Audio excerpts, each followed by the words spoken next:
Le président Trump oppose son veto au projet de loi budgétaire sur la défense, dont le montant s'élève à plus de 700 milliards de dollars. Ce projet de loi a été adopté par le Congrès avec le soutien des deux partis début décembre.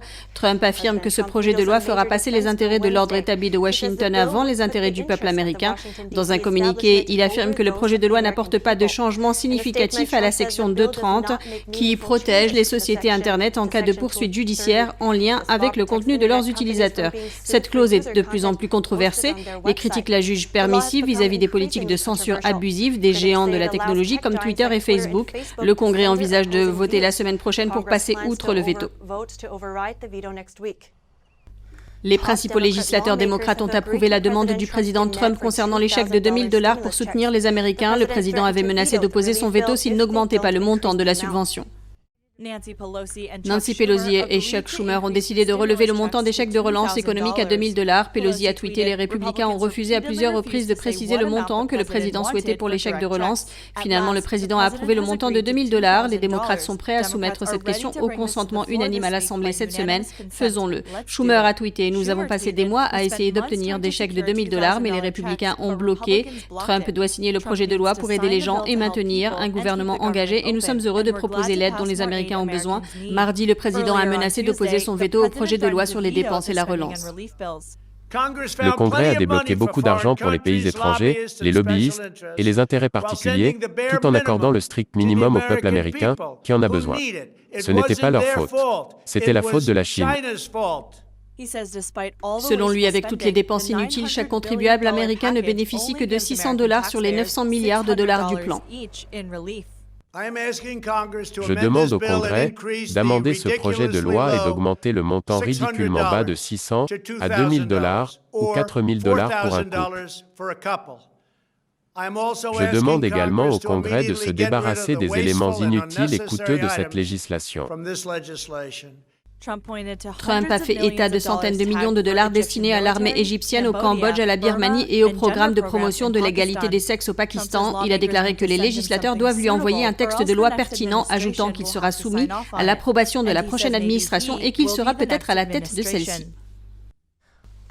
Sur les 100 membres du Sénat, seuls 6 républicains ont voté contre le projet de loi de relance que le président a rejeté. Qui sont ces législateurs et quelles sont les raisons de leur opposition? Réponse en images. Presque tous les sénateurs ont approuvé le plan de relance économique de 900 milliards de dollars, mais 6 républicains, dont Ted Cruz, Rand Paul et Rick Scott, s'y sont opposés. Rand Paul l'a qualifié de monstrueux. Pour les soi-disant conservateurs qui reconnaissent rapidement le socialisme chez les démocrates, si vous votez pour ces dépenses monstrueuses, vous ne valez pas mieux. Lorsque vous votez pour distribuer de l'argent gratuitement, vous perdez votre âme et vous abandonnez à jamais tout semblant d'intégrité morale ou fiscale.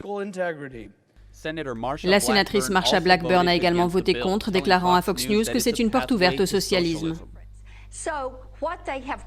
Sur leur chemin vers le socialisme, ils nous ont proposé une liste de souhaits de lobbyistes qui englobe le changement climatique et l'immigration illégale.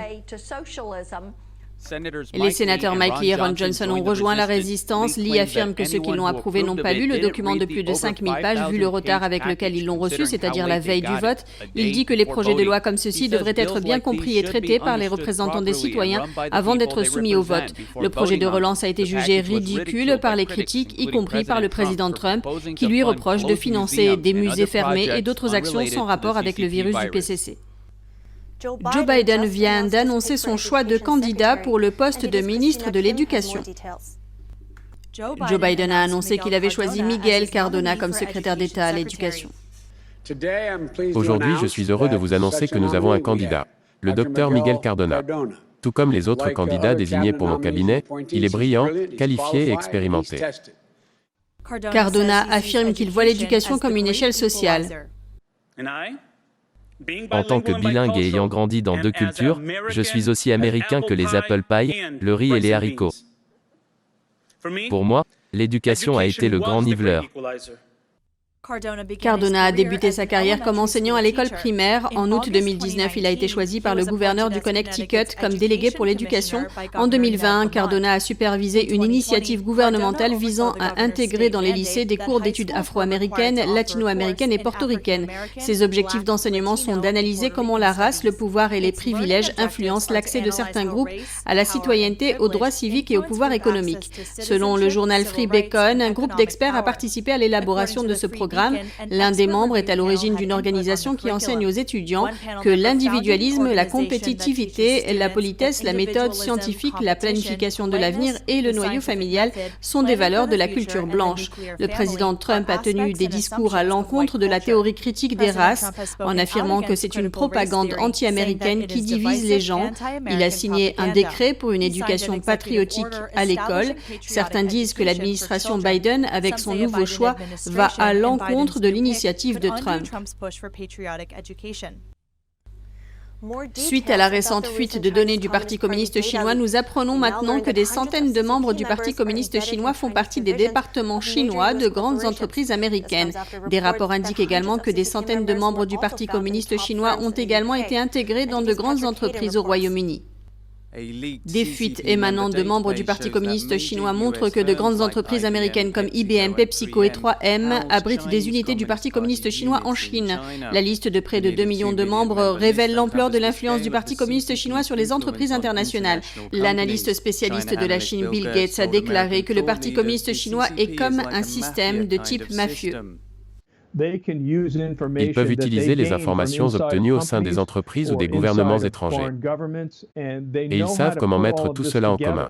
Il ne s'agit pas d'informations disparates, ils ont mis en place des plans détaillés. Il affirme que les membres du PCC sont dévoués au Parti communiste et non à la nation chinoise. Ce n'est pas seulement un parti politique. Comme je le dis dans mon livre, c'est une volonté idéologique de s'emparer du monde.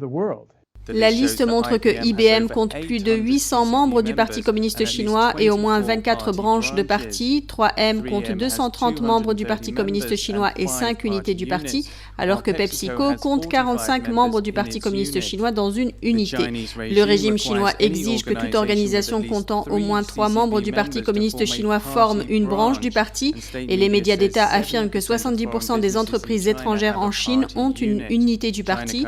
La Chine compte actuellement environ 92 millions de membres du Parti communiste chinois. Selon Gates, bien que la fuite ne représente qu'un petit nombre de ses membres, c'est une pièce clé du puzzle, car elle cite des noms et des branches du parti, ce qui permet de commencer à démêler certains des réseaux du Parti communiste chinois. Pour les pays du monde entier, Noël est fêté de différentes façons cette année, entre confinement, fermeture des commerces ou ouverture dans certains pays. Examinons d'abord les pays qui imposent des réglementations que certains pourraient considérer comme plutôt strictes. À Londres et dans le sud-est de l'Angleterre, les ménages ne sont pas autorisés à célébrer Noël ensemble cette année. Les mesures imposent de ne réveillonner qu'entre personnes vivant déjà sous le même toit. En Corée du Sud, le nombre maximum de personnes autorisées à se réunir est de 5. Le pays ferme également jusqu'au 3 janvier les lieux touristiques où les gens ont l'habitude de se réunir. Les Italiens sont plutôt dans la confusion, car les mesures changent tous les 2 ou 3 jours durant 2 semaines. Mais pour résumer, le nombre de personnes autorisées à se rassembler est très limité et les déplacements dans tout le pays sont également restreints. En Afrique du Sud, les règles sont un peu plus souples. Le pays est en plein milieu de l'été pendant la période de Noël. Les autorités tentent d'empêcher les gens de se rassembler en imposant des restrictions sur les plages et sur la consommation d'alcool. Les plages étaient fermées le jour et la veille de Noël. Les rassemblements en plein air jusqu'à 250 personnes sont toujours autorisés. Et enfin, le Liban ouvre son pays pour les vacances. Le gouvernement espère attirer des voyageurs, ce qui donnera un coup de fouet à l'économie qui a subi un coup dur. Pour éviter la censure de YouTube, vous pouvez vous rendre dès maintenant sur notre site internet et vous inscrire à la newsletter pour pouvoir recevoir toutes les informations et continuer à nous suivre sur la toile. Par ailleurs, vous pouvez également nous retrouver sur les plateformes Odyssey et Rumble.